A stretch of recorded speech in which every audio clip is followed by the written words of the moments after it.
Assalamualaikum warahmatullahi wabarakatuh. Alhamdulillah, assalatu wassalamu ala rasulillah. Kami dari Silaturahmi Haji Mandiri Karawang coba mengulas kembali pertemuan di hari Minggu tanggal 19 Maret 2023 yang dilaksanakan di Kelari Masjid Ar-Rahman. Nah, pertemuan hari ini kita akan bahas tentang perjalanan haji gitu ya. Seperti kita ketahui bersama bahwa haji itu terbagi tiga, haji tamatu yang berarti berlezat-lezatan, artinya ya kita menikmati perjalanan haji tersebut gitu. Yang seharusnya kan ibadah haji itu pada saat kita mau berangkat itu ya sudah idealnya melakukan ibadah haji saja tanpa diiringi umroh dulu gitu. Walaupun untuk haji tamatu kan kita masuk ke Mekah itu kita melakukan umroh dulu. Nah inilah yang kemudian ini kita harus membayar dam gitu ya. Jadi haji tamatu kita ke Mekah itu umroh dulu gitu. Umroh dulu, kemudian setelah umroh kita lepas ihram, kemudian menunggu tanggal 9 Zulhijjah itu baru melakukan ibadah haji gitu. Nah emang yang ideal ini adalah haji ifrad. Begitu juga dengan haji qiron yang menggabungkan dua ibadah yaitu umroh dan haji dalam satu niat ihram, itu juga pun akan kena dam gitu. Jadi kesimpulannya adalah untuk haji tamatu itu harus membayar dam gitu. Nanti untuk detail peribadahannya nanti akan kita bahas di pertemuan berikutnya. Oke, nah jemaah harus seperti apa untuk keberangkatan? Jadi yang pertama harus menjaga kondisi fisik. Jadi dari sekarang sudah bapak-bapak, ibu-ibu sudah mulai menjaga fisik gitu, menjaga fisik, kesehatan, sudah mulai belajar berjalan, menargetkan jalan. Jadi melatih kekuatan fisik kita, melatih kekuatan kaki kita, karena seperti kita ketahui bersama ibadah haji adalah ibadah fisik gitu. Sehingga kalau tidak kita persiapkan dari sekarang tentunya khawatir terjadi masalah, akan kecapean di sananya. Jadi mumpung masih ada waktu 2 bulan lagi, yuk sama-sama kita maksimalkan. Kemudian memperbanyak zikir dan doa, dalam hal ini menghafalkan doa-doa haji dan umroh gitu, supaya nanti di sana terbiasa. Dan yang terpenting adalah berdoa untuk meminta ridho dari Allah Subhanahu wa Ta'ala dalam perjalanan haji ini gitu. Kemudian membaca talbiyah, sebegitu juga di tanah air maupun setelah sampai di tanah suci itu juga diupayakan memperbanyak membaca talbiyah. Labbaik Allahumma labbaik, labbaik la syarika lak, labbaik innal hamda wa ni'mata lak wal mulk la syarika lak. Demikian gitu. Nah, kemudian juga yang terpenting adalah mengikuti arahan petugas haji gitu. Karena mereka di sana yang bertugas kemudian mengetahui medan di tanah suci. Nah, sebaiknya kita ikuti arahan mereka. Nah, perbedaan paling mencolok antara gelombang 1 dan gelombang kedua adalah tempat di mana kita memulai ibadah. Kalau gelombang pertama itu kita akan ke Madinah gitu ya. Ada aktivitas arba'in gitu, sholat 40 waktu, sholat wajib 40 waktu yang dilaksanakan di Masjid Nabawi. Itu ada hadis tersendiri nanti. Nah, setelah melaksanakan arba'in yang di Madinah itu 8 sampai 9 hari, maka kita akan diberangkatkan ke Mekah gitu ya. Jadi kesimpulannya adalah gelombang 1 itu ke Madinah dahulu gitu. Dan lamanya mungkin di Madinah itu semua antara 8 dan 9 hari. Jadi dari aktivitas hajian yang 42 hari itu sisanya akan dilakukan di Makkah. Jadi yang di Madinah hanya 8 sampai 9 hari. Nah, tentunya nanti jamaah akan bertemu di Makkah semua ya. Baik yang gelombang 1 dan gelombang kedua nanti akan bertemu dalam satu waktu, wabil khusus saat prosesi hajian itu akan bertemu di Makkah gitu. Nah, untuk gelombang kedua itu dari tanah air akan langsung ke Makkah gitu, ke Makkah, dan bandaranya dipastikan adalah Jeddah. Jadi dari Indonesia akan ke Mekah melalui bandara Jeddah. Jadi dari Jeddah nanti akan dibawa oleh bis gitu. Nah, untuk gelombang kedua dari Indonesia ini dipastikan akan langsung ke Mekah melalui bandara Jeddah gitu ya. Jadi dari Indonesia akan ke Mekah yang melalui bandara Jeddah, King Abdul Aziz Jeddah. Dari Jeddah nanti akan diangkut oleh bis ke Makkah gitu. Nah, karena kita dari Indonesia itu melalui jalur Yaman, itu berarti ada tempat mikot yang disebut Yalamlam. Nah, nanti ini akan dipastikan akan harus memulai niat ihram untuk ibadah umroh, karena kita ke Mekah itu kan umroh dulu ya, umroh dulu itu akan berniat ihram itu sebelum masuk daerah Yalamlam, itu sekitar daerah Yaman. Cuma biasanya khawatir jamaah tidak paham area tersebut, biasanya dari mulai asrama haji jamaah sudah diminta menggunakan kain ihram gitu. Jadi kain ihramnya digunakan pada saat di asrama haji, nanti pada saat melalui Yalamlam itu langsung niat gitu. Oke, untuk gelombang kedua tadi saya sampaikan bahwa dari tanah air kemudian ke Mekah melalui Jeddah, nanti setelah selesai prosesi hajian gitu, sisa kira-kira 10 hari menjelang kepulangan ke Indonesia, itu nanti baru akan diberangkatkan ke Madinah. Jadi kalau gelombang kedua itu berarti Makkah dulu baru ke Madinah. Di Madinahnya juga sama 8 sampai 9 hari. Jadi untuk menghafalnya tidak usah bingung-bingung bahwa di Madinah itu 8 sampai 9 hari dan kemudian baru kita akan dipulangkan ke Indonesia.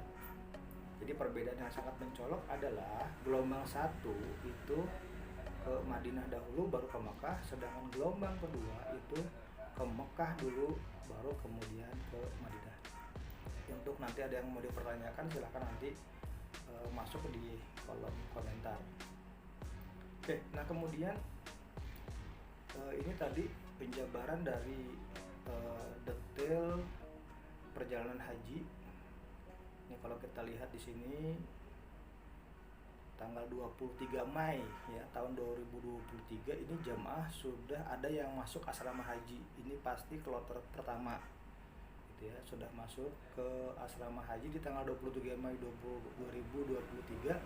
Nah, Bapak Ibu semua mengantisipasi andaikan masuk kloter pertama ini berarti Bapak-bapak akan mulai masuk tanggal 23 Mei. Kemudian di tanggal 24 Mei sampai tanggal 7 Juni ini jemaah haji gelombang 1.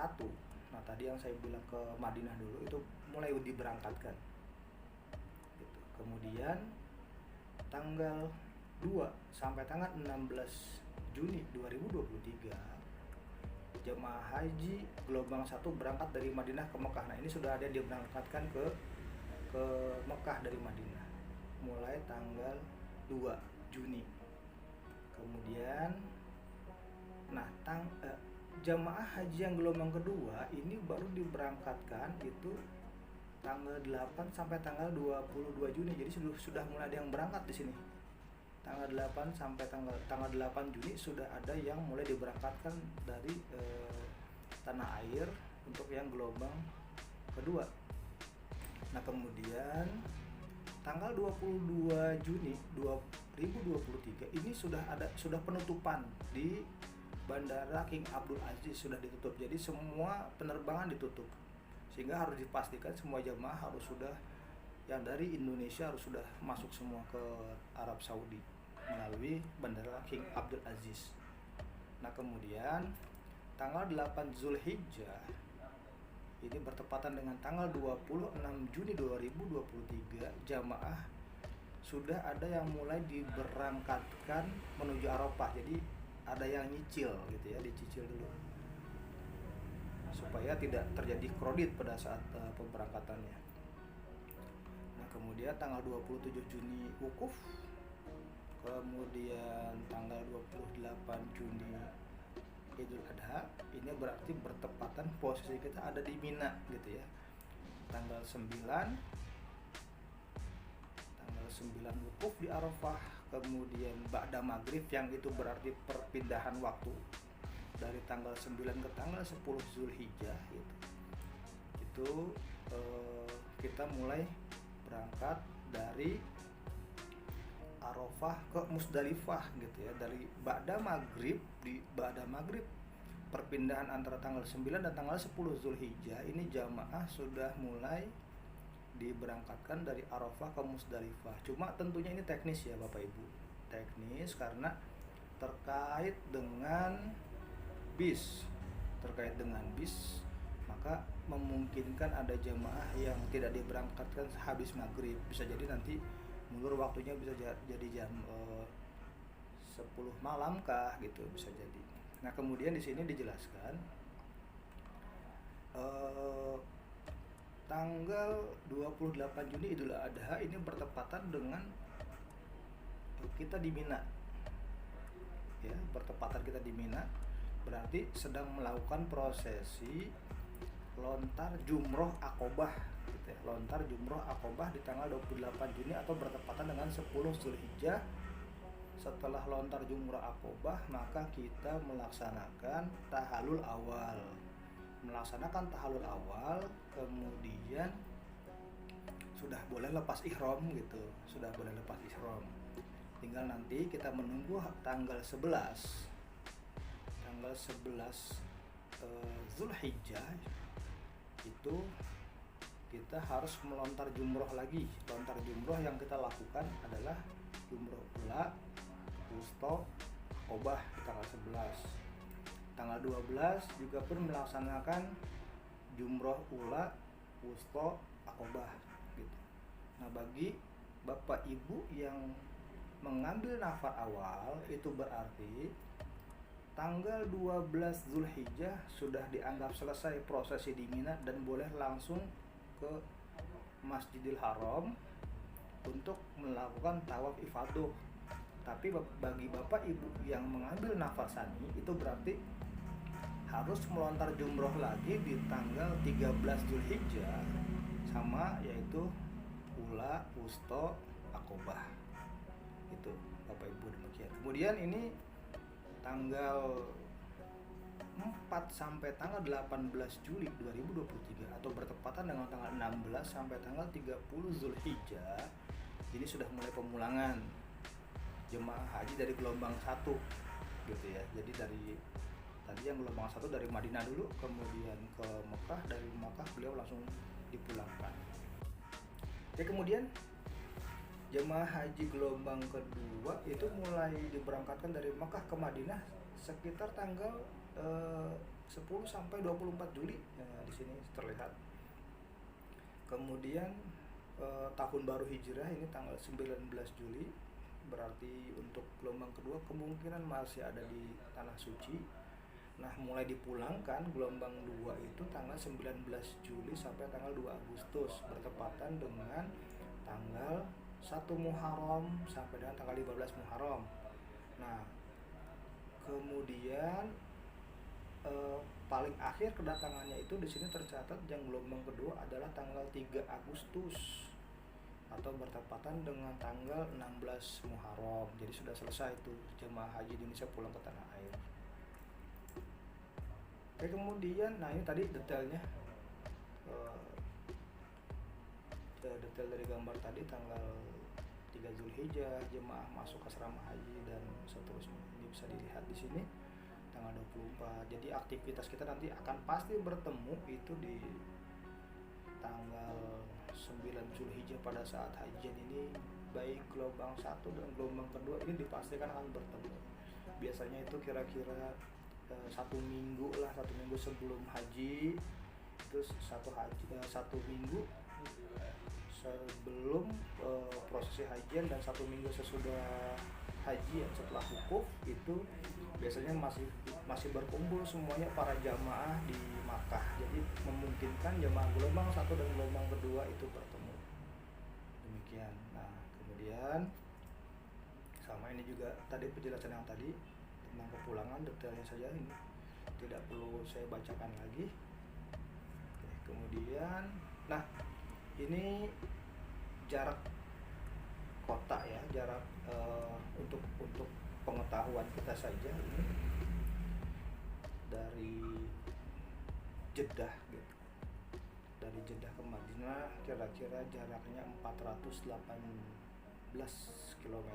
Waktu tempuhnya kira-kira 4-5 jam. Kalau persamaan di Indonesia kira-kira Jakarta Semarang. Nah, untuk dari Jeddah, dari Bandara Jeddah ke Mekah itu kurang lebih 86 km jaraknya. Nah, berbeda dengan di Indonesia ya. Ini 86 km kira-kira jarak tempuhnya 1-2 jam. Ini perkiraan Jakarta, Purwakarta lah. Karena di sana cukup lengang gitu, cukup lengang, sehingga memungkinkan bisa dalam waktu tempuh yang cepat.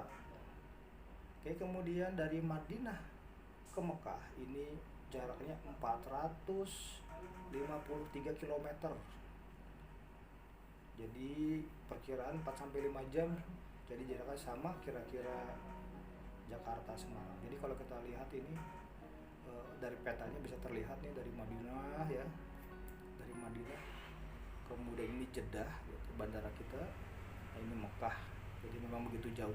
Yang dekat memang antara Jeddah dan Mekah ini memang dekat, yang Madinah memang agak jauh ke arah utara. Demikian.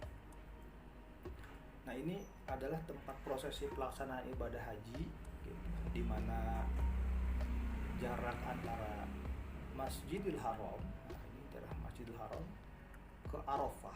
Ini di Arafah. Ini kira-kira kurang lebih 26 km. Gitu ya, 26 km. Kemudian dari Arafah, ini dari Arafah ke Musdalifah. Ini kira-kira 1 jam. Kemudian dari Musdalifah ke Mina ini 6 km, kurang lebih 1 jam gitu. Ini karena untuk prosesi hajian mungkin kredit ya, banyak, sehingga saya mengambil estimasi waktu yang maksimal gitu. Nah, ini kemudian dari Mina ke Masjidil Haram kira-kira 15 km. Nah, ini Anda dapat terlihat bahwa sebenarnya tidak terlalu jauh banget gitu ya. Bahkan ada jemaah juga yang memang memaksakan untuk jalan gitu kalau memang pertama menunggu bisnya terlalu lama gitu. Ada mereka yang memang memutuskan untuk berjalan kaki gitu karena memang jemaahnya banyak, kemudian tidak terlalu jauh gitu, dan fisik juga masih kuat gitu. Tapi memang direkomendasikan untuk tetap ikut bis untuk para jemaah yang memang mengkhawatirkan secara fisik. Oke, nah ini coba saya detailkan lagi untuk aktivitas pada saat berhaji ini tanggal 8 atau tanggal 9 ini mengambil mikot dari hotel. Kenapa tanggal 8? Karena tanggal 8 itu ada mereka yang memang mengambil sunnah ke Mina dulu gitu. Sehingga memungkinkan tanggal 8 itu mereka mikot dan ihram di hotel. Tapi untuk program dari pemerintah ini tanggal 9 gitu ya. Tanggal 9 wukuf di Arafahnya. Jadi bisa berangkat tanggal 9 pagi, atau memang juga ada yang diberangkatkan tanggal 8 gitu. tanggal 8 supaya untuk mengatur jemaah supaya tidak kredit pada saat pemberangkatan gitu ya. Jadi tanggal 8 atau tanggal 9 ini sudah mulai ada yang mikot dan ihram dari hotel dan mulai diberangkatkan ke Arafah. Nah, prosesi puncak hajian itu ada di tanggal 9 Zulhijjah, dimulai ba'da zuhur gitu. Dimulai ba'da zuhur sampai dengan maghrib, yang nanti ada aktivitas khutbah wukuf gitu. Kemudian nanti Bapak Ibu semua di sini harus menjamak dan qashar sholatnya, sholat zuhur dan asar di jamak takdim gitu ya, dan di qashar. Jadi digabungkan atau dijamak, kemudian di qashar, diringkas 4 rakaat menjadi 2 rakaat gitu. Nah, ini prosesinya adalah wukuf, dan di sini perbanyak zikir, perbanyak doa, jangan melalaikan hati. Mintalah sebanyak-banyaknya di saat wukuf ini karena ini waktu yang mustajabah. Nah, kemudian setelah maghrib ini jamaah sudah diberangkatkan ke Musdalifah gitu ya. Dari mulai maghrib itu berarti pertukaran waktu dari tanggal 9 dan tanggal 10 itu kan di waktu maghrib, itu jamaah sudah diperbolehkan berangkat ke Musdalifah gitu. Cuma memang tidak akan semuanya berbarengan habis maghrib gitu ya. Nanti ada yang terdelay sampai dengan jam 10 malam, itu baru memungkinkan bisa diangkut. Nah, prosesnya ini kan tentunya akan makan waktu. Dari Arafah ke Musdalifah ini tentunya akan memakan waktu, sehingga para jemaah harus perbanyak sabar di sini. Tidak usah berdesak-desakan, tidak usah pengen duluan, nggak usah, karena memang semuanya sudah ada schedule-nya, sudah ada waktunya, sudah ada yang mengatur kapan harus berangkat gitu. Sehingga tertib, nanti kita akan menunggu kapan diinstruksikannya naik bis dari Arafah ke Musdalifah. Kita percayakan sama ketua rombongan, ketua regu kita, untuk kapan mendapatkan instruksi harus berangkat ke Musdalifah.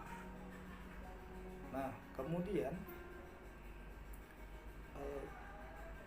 dari Musdalifah itu setelah lepas tengah malam itu boleh menuju Mina. Sudah boleh menuju Mina tanggal 10 Zulhijjah, lepas tengah malam ini boleh berangkat ke Mina gitu. Jadi setelah tengah malam boleh berangkat ke Mina. Cuma tadi kembali terkait dengan transportasi, ada kemungkinan setelah lepas tengah malam ada juga yang tidak bisa berangkat, sehingga kemungkinan paling lambat itu sebelum subuh, jelang subuh gitu.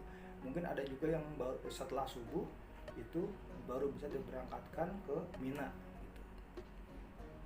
Nah, tanggal 10 ini berarti kita sudah ada di Mina. Bagi yang sudah sampai subuh di Mina berarti sholat subuh di Mina kira-kira waktunya sampai maghrib. Nah, ini aktivitasnya adalah jumroh akobah.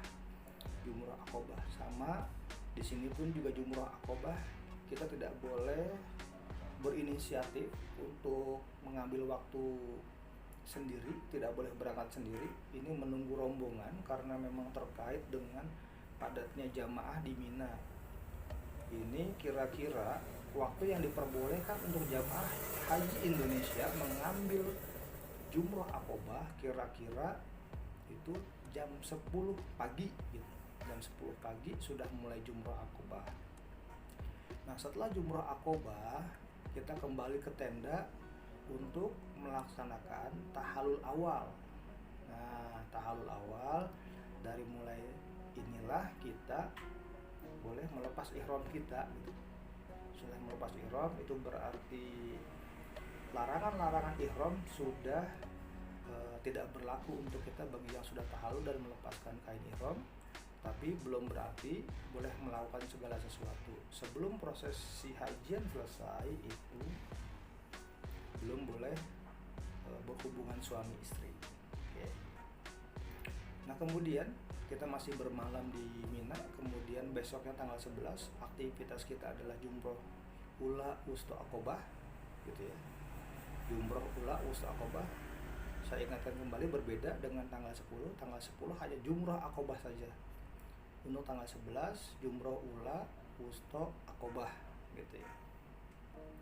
Nah ini lontar jumroh, kemudian kembali lagi ke tenda. Kemudian besoknya tanggal 12 juga melaksanakan hal yang sama, jumroh ula, wusto, akobah gitu ya. Nah di tanggal 12 ini, bagi bapak ibu yang mengambil nafar awal, ini sudah dianggap selesai, sehingga bapak ibu boleh langsung ke Masjidil Haram untuk melakukan tawaf ifadah. Tapi di sini kita warning bahwa program pemerintah adalah nafar sani gitu ya. Nafar sani itu berarti kalau bapak ibu ikut nafar awal, itu berarti di hotel nanti di sana di Mekah, di dekat Masjidil Haram tempat bapak ibu menginap, ini tidak akan mendapatkan makan karena makanan sudah di drop di Mina saja. Jadi kami merekomendasikan bapak ibu mengambil nafar sani. Jadi sampai tanggal 13 kita melakukan lagi jumroh ula, wusto, akobah gitu ya. Sekali lagi jumroh ula, wusto, akobah, sehingga tanggal 13 kita sudah mulai berjalan ke Masjidil Haram gitu. Tentunya ke hotel dulu, kita taruh peralatan kita, baru ke Masjidil Haram untuk tawaf ifadah. Bagi yang masih kuat fisiknya, dari Mina langsung tawaf ifadah. Bagi yang tidak kuat, nanti mungkin mengatur waktu sampai fisiknya memungkinkan, kemudian melaksanakan tawaf ifadah. Nah, tawaf ifadah itu adalah tawaf seperti biasa 7 kali putaran. Nah, satu paket dengan sa'i gitu, sama 7 kali juga. Dari sa'i ini baru melakukan tahallul kedua. Itu tahallul kedua, bercukur rambut, digundul gitu. Nah, setelah ini semua selesai, maka sudah selesailah prosesi haji kita. Itu jika ada yang kurang jelas, nanti boleh ditanya-tanya di kolom komentar. Nah, ini barang-barang bawaan yang harus kita bawa itu tentunya agak berbeda antara pria dan wanita gitu. Jadi semuanya mulai dipersiapkan dari sekarang supaya di sana nanti tidak banyak membeli gitu. Dan kita sudah prediksikan, sudah mulai kira-kira apa yang harus kita persiapkan dari sekarang, sudah mulai kita cicil gitu. Nanti untuk list ini coba akan saya share di grup. Demikian.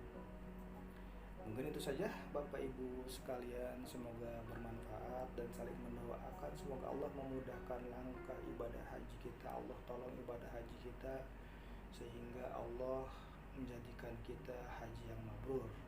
Amin ya Allah ya rabbal alamin. Akhirul kalam. Assalamualaikum warahmatullahi wabarakatuh.